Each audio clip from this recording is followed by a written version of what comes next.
wisdom uninvested in labor is wasted. How do you turn nothing into something? Here's how you start. There's 3 steps to it. Number 1, imagination. So imagination starts to change everything.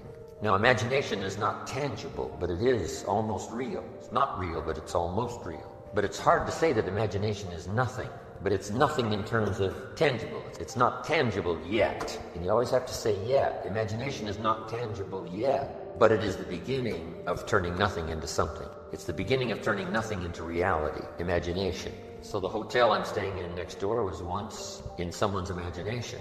Imagination is the ability to see things that don't yet exist, the ability to see what does not yet exist. Imagination is real in the sense that it affects. It'll affect your behavior, it'll affect your enthusiasm, it'll affect your emotions. It's real in that sense, but it's not real in the tangible sense. But to turn nothing into something, you start with imagination. Next is faith, to believe that what you imagine is possible. How do we start to strengthen our belief in that what we imagine is possible to turn it into reality? And there's 2 or 3 ways. One is to believe your own testimony. If you've done it before, why couldn't you do it again? If you've done it once, couldn't you do it the second time? Why not believe in your own testimonial? If I did it before, I can do it again. I was rich by age 31 and broke by age 33.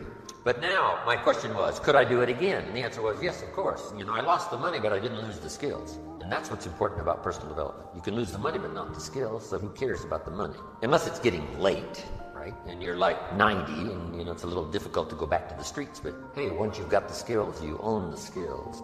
It's like sales. A skill is more valuable than a sale. Sometimes a salesperson says, I need a sale. I said, no, you need a skill. Sales are temporary. Skills are permanent. So we start with imagination, which is almost real. It's not real yet. It's not tangible yet, but it's almost real. Now we move to faith, to believe that what we imagine is possible. So we study our own testimony. If we've done it before, we can do it again. Here's what else we study. Other testimonials of somebody who did it. Somebody that built a hotel said, yes, I started with some plans and finally believed it was possible, and here it is. Say, well, if it's possible for one, it's possible for another. In fact, sometimes when we hear the testimonial, here's how they finish. If I can do it, you can do it. See, that's a classic testimonial that gives us now what we call faith. And one of the ancient wise writers said, faith is generated by what we hear. Faith is generated by what we hear. The vocabulary of what we hear, the vocabulary of what we read, that generates faith, to believe that it's possible. Now, faith is not reality. You can't say faith is nothing because it affects. It's like radiation. To us, it's nothing because it can't be seen. But radiation is so powerful, it can kill you.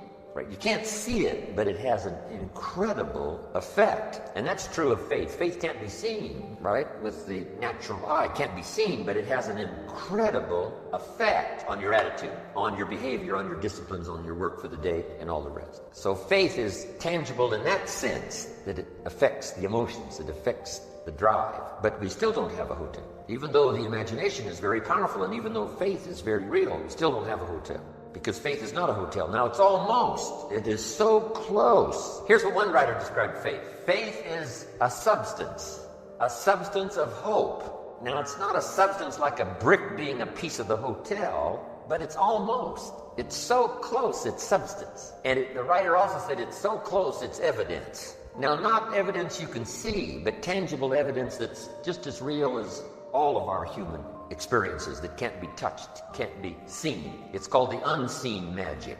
Language is the unseen magic. It can't be seen. The words can't be seen as they're transmitted from the speaker to the one who listens, but it can have a profound effect. That means it's more than nothing. Language is more than nothing, but to create something out of nothing, we start with imagination, then we move to faith, which believes it's possible, which is almost real. I built my first home for my family in Idaho many years ago. And before I started this home, to construct it, I used to take my friends out to the vacant property. And I would take them on a tour through this house. Do you believe that? I would say, this is the living room. It's got a fireplace here. It's brick. And then come around here to the family room. Another fireplace, see-through. On this side it's stone, on this side it's brick. I would walk them through the 3-car garage. Isn't that true, though? Faith and imagination is almost. It's called evidence and substance. Now, it's still not tangible, but it's not far from tangible. But now here's what we do with faith and imagination. We deposit it in disciplines and activity. Because faith without the activity serves no useful purpose. Imagination without the activity to translate it into reality serves no purpose. But wisdom and faith deposited in activity creates reality. The reality of a career, the reality of a hotel that wasn't there.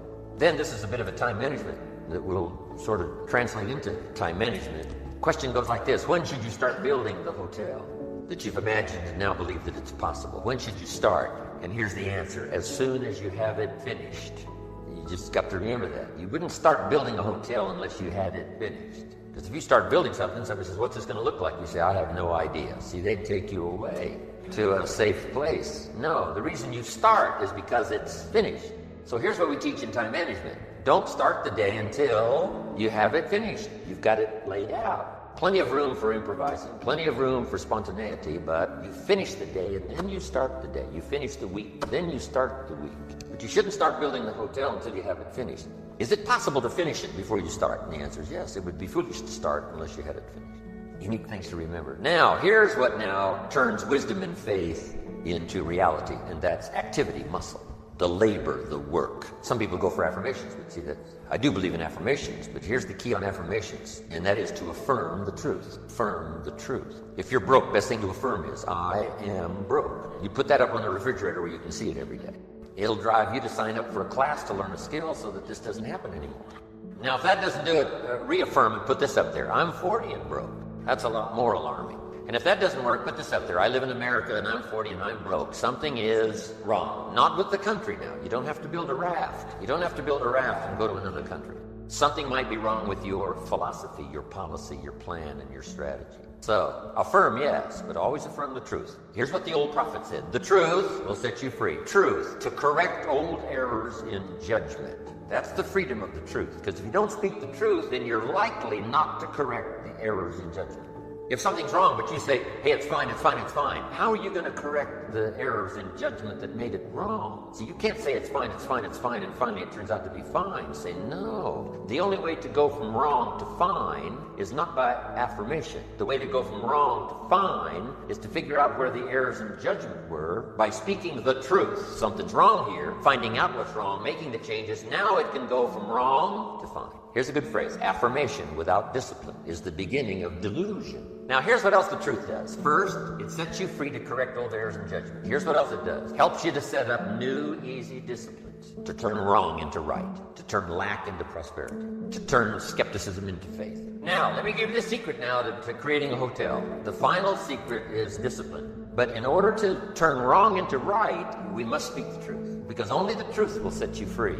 Free to correct an error in judgment. Because here's the formula for failure, here's the formula for success. The formula for failure, number one, a few errors in judgment repeated every day. We call that the formula for failure. A few errors in judgment repeated every day. Now, why would you repeat an error in judgment the second day? Reason, failure doesn't occur at the end of the first day. If it did, it would be helpful, because then you wouldn't do that anymore. But errors in judgment are so subtle because they don't usually show their results until for a while. But a few errors in judgment repeated every day, every day, every day, and sure enough, you're way off course. Now, here's all you got to do to turn that around. A few simple disciplines practiced every day.